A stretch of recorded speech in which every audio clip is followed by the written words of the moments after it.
What if I told you there's a plant that delivers the heat of ginger, but thrives where ginger fails? A plant that grows in freezing climates, comes back stronger every year, needs almost no care once established, and quietly produces massive harvests for decades from a single planting.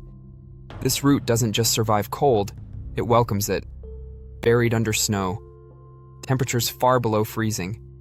While tropical ginger collapses, this plant wakes up. One mature plant can yield enough to feed a family year-round. Its flavor is sharper, more complex, strong enough to make store-bought ginger taste diluted by comparison.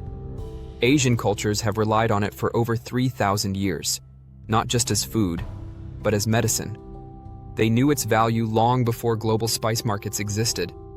And that's where the story changes, because this plant couldn't be patented, couldn't be controlled, couldn't be sold every year once you planted it. A perennial that multiplies itself is a nightmare for an industry built on repeat purchases. So it disappeared from catalogs, from garden advice, from Western kitchens, not because it failed, but because it succeeded too well. This video is about the cold, hardy ginger alternative that yields more, tastes stronger, and grows where ginger never will. It's called Myoga ginger, and if you've never heard of it,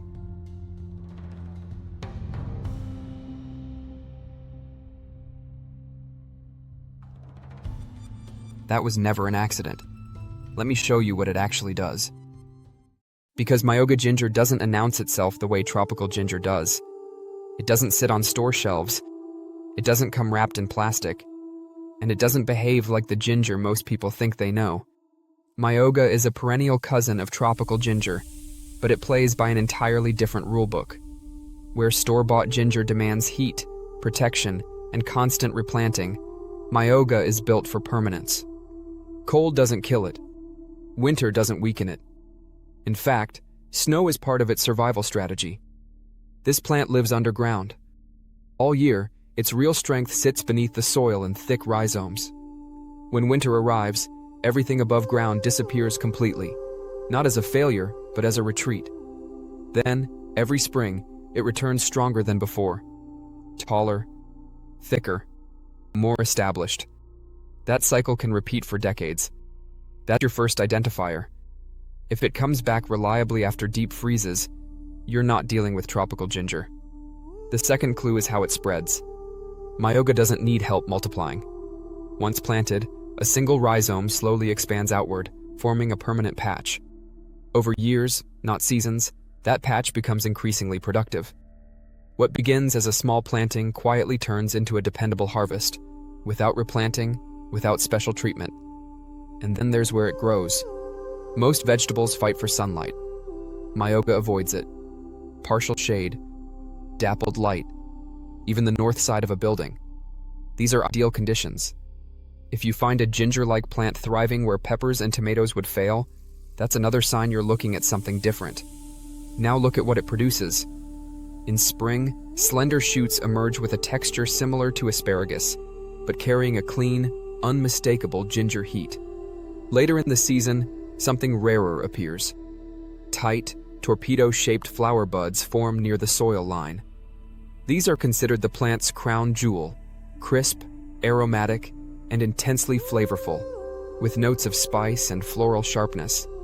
Finally, beneath it all, the rhizomes themselves.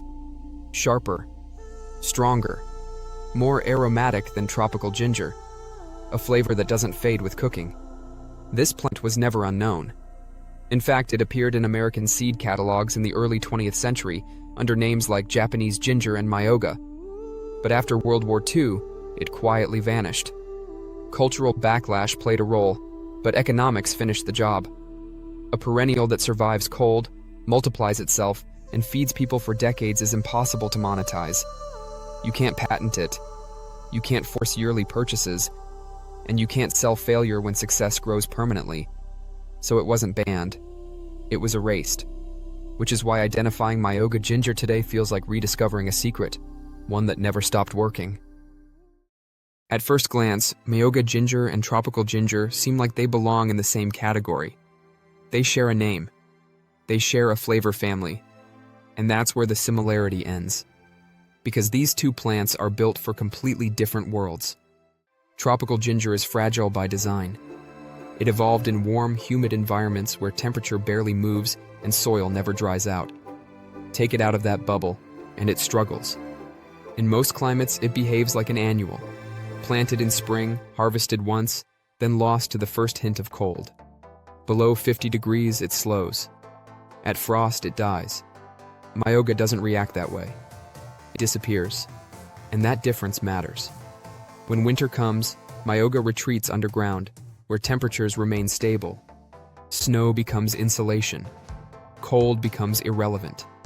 In some regions, it survives temperatures approaching 40 degrees below zero and returns without hesitation. Year after year. Sometimes for generations. This isn't seasonal gardening. It's permanence. Maintenance reveals the next divide. Tropical ginger demands attention. Warmth. Moisture. Rich soil. Miss one condition, and yields collapse. Myoga asks for almost nothing. Shade is fine. Drought doesn't bother it. Pests ignore it. Fertilizer isn't required. Once established, neglect isn't a risk. It's an advantage. Then there's productivity. With tropical ginger, the goal is simple. Grow leaves long enough to harvest a single rhizome. One part, one payoff. After 8 months, you're lucky to get a pound. Myoga gives you options. In spring, tender shoots emerge, crisp, with a clean ginger heat. In late summer, the plant produces its prized flower buds, aromatic, floral, and intensely flavorful. And beneath it all, the rhizomes, sharper and more complex than tropical ginger ever becomes. A mature Myoga plant can quietly produce 20 pounds of usable material every year. And it keeps going. That's why economics enters the conversation. With tropical ginger, failure is expected. Cold kills it. Replanting becomes routine. Buying again becomes normal. The system depends on that cycle. Myoga breaks it. A single purchase multiplies itself. One rhizome becomes many. Over time, a permanent patch forms. The return on investment isn't incremental, it's exponential. Once planted, the need to buy again disappears, which explains something that never made sense. Despite its clear advantages, Myoga vanished from Western gardening after World War II. Cultural shifts played a role, but business finished the job. A plant that lasts decades, can't be patented, and doesn't need replacing is incompatible with annual sales. So tropical ginger became the standard, not because it's better, but because it keeps the cycle alive.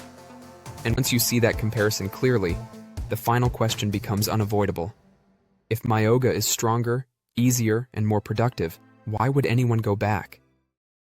This is where Myoga ginger reveals why it was never just a substitute for ginger. It was something better. Most people think of ginger as a single-purpose crop. You wait, you dig, you harvest the root, and that's it. One payoff once a year. Myoga doesn't work that way, and that difference changes everything. This plant feeds you in chapters, not seasons. But timing matters. The first year, you don't harvest anything. That's the investment phase. Everything the plant produces goes underground, building strength, expanding its rhizome network, preparing for a long future. Patience here pays dividends later. By the second year, you're allowed a preview. A few shoots, a few buds, enough to understand what the plant offers, but not enough to slow its momentum. Then comes year 3. That's when Myoga enters full production. Spring arrives first.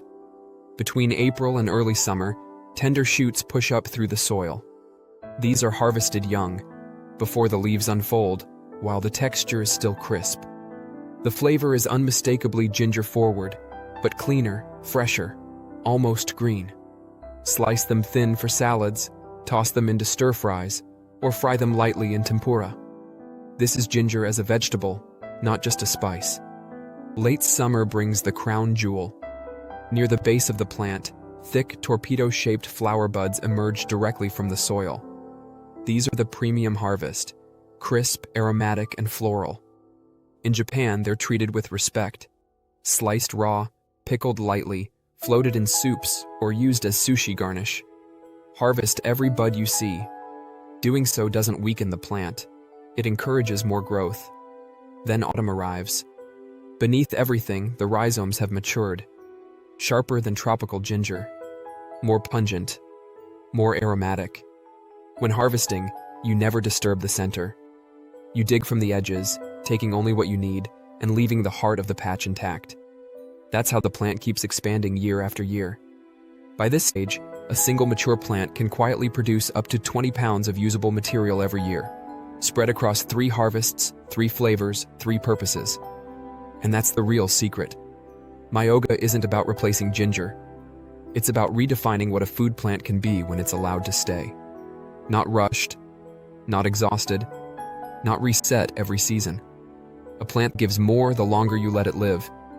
And once you experience that kind of abundance, it's hard to go back to anything else. Now step back for a moment and look at the numbers. Not market prices, not trends, just reality. A single Myoga ginger rhizome often costs less than a cup of coffee. Let's call it $3. Once planted, that one rhizome doesn't depreciate. It doesn't expire. It doesn't demand replacement. Instead, it grows. Year after year, a mature plant can quietly produce the equivalent of $30 or more in usable food, shoots, buds, and rhizomes, without fertilizer, without irrigation, without intervention. Multiply that across time, not seasons. 10 years, 20 years, 30 years. That single purchase becomes hundreds of dollars in value, closer to 900, conservatively. And the costs never increase. No subscriptions, no replanting, no yearly failure baked into the model. That's not gardening. That's a 9,000% return on investment. And it exposes something uncomfortable. Modern food systems aren't inefficient by accident. They're designed around repeat purchases, around dependence, around short cycles that force you back into the store every year. Annual crops keep the system moving. Permanent ones bring it to a halt.